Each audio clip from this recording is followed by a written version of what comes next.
Unang araw sa Saudi, Riyadh. Sobrang lamig, nalibago ako.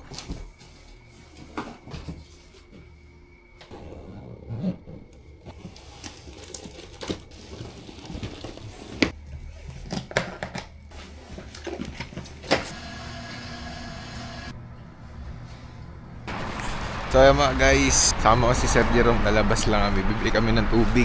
Ayan si Sir Jerome. Yes, geng geng. Ang lamig ngayon dito mga guys. Di bago ulit. Di bago na accommodation namin. Sa ano na kami, nasa Kabias na kami. Wala na sa lugar na puro may kita, puro mga apartment. Dito may apartment pero nasa ano na Kabias na. Malapit lang dito yung mga pwedeng puntahan na mall. Back to reality na. May one day pa bago ako magsimula ng trabaho. So yun guys, tumawid kami ito sa kabila. Ang lamig. Punta kami ng Panda. Panda. Ayan mga guys, nakabili na kami ni Sir Jerome ng supply, pagkain. Mga pusa din dito. So ito yung bagong accommodation namin mga guys.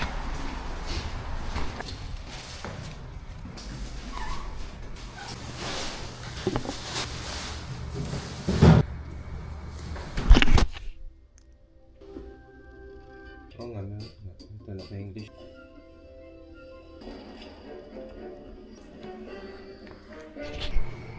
Let's go.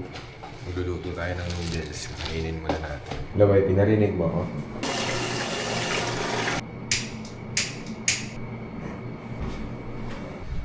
Let's go. Hindi, ano? Nagbablog ako. Wifi, iinumin ko itong ano, yung ano, itong ano, barley coffee, drink mix, mocha. Goods na yan. Para sa araw na to.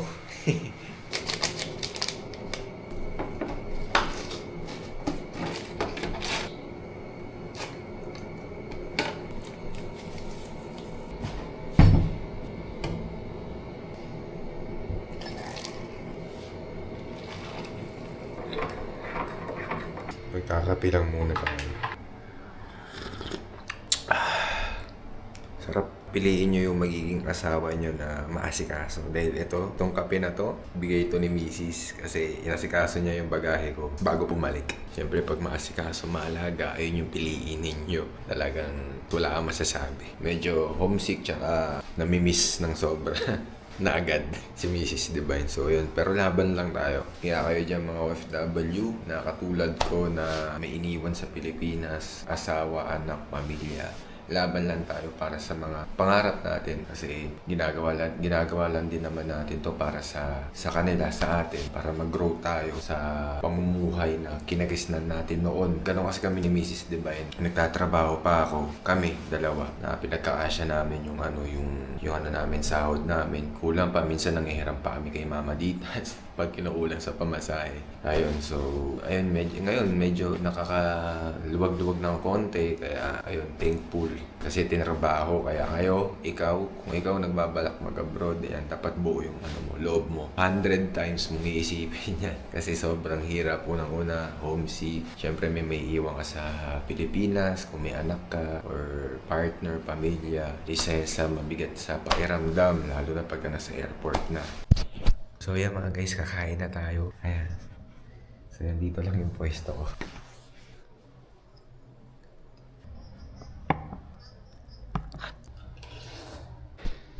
So ayun mga guys, katapos lang natin kumain tsaka usap si Mrs. Divine kanina. So yung mga guys, good morning. So second day na natin dito sa Riyadh. Last day na ng vacation ko. Bukas may pasok na tayo.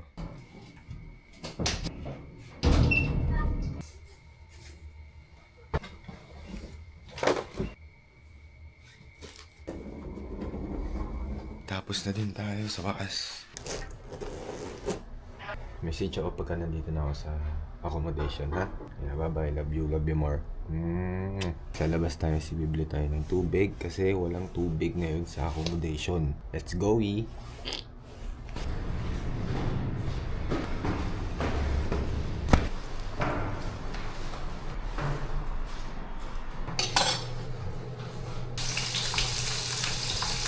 Sarap na ito, Whitey.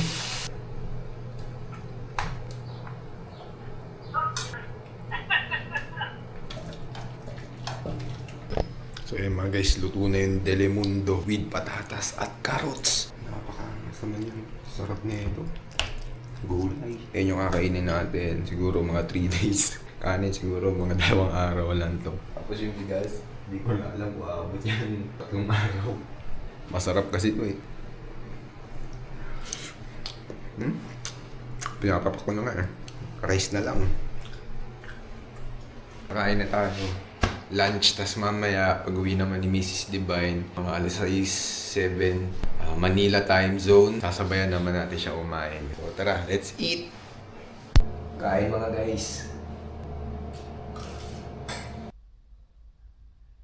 Kain na ako, kasabay sila Mrs. May ipakita mo kay Nino na parang may sahog ng patatas. Ano? Daming patatas.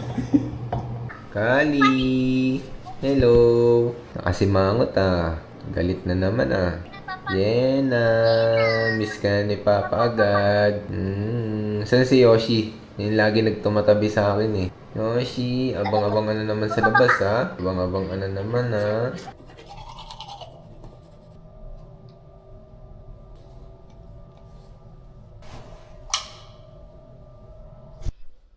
So mga guys, bukas may pasok na tayo. Maglalaro muna ako. NBA. Tapos kausap ko pa si Mrs. Divine kasi alas 10 na dun sa Manila. Kaya yan, naantay ko na lang siya matulog. Tapos matutulog na din tayo. Lalaro muna tayo. Tulog ka na ba? Sabay na tayo tulog. So alright mga guys, matutulog na tayo. Kasi bukas papasok na tayo. Kulang yung bakasyon. 30 days lang pero okay lang yun. So hanggang dito lang mga guys. Salamat sa pagsama niyo sa akin. Simula nung sa Manila tayo hanggang papunta tayo dito sa Riyadh hanggang ngayon. Last na bakasyon ko. Peace and love. Follow for more. Bye bye.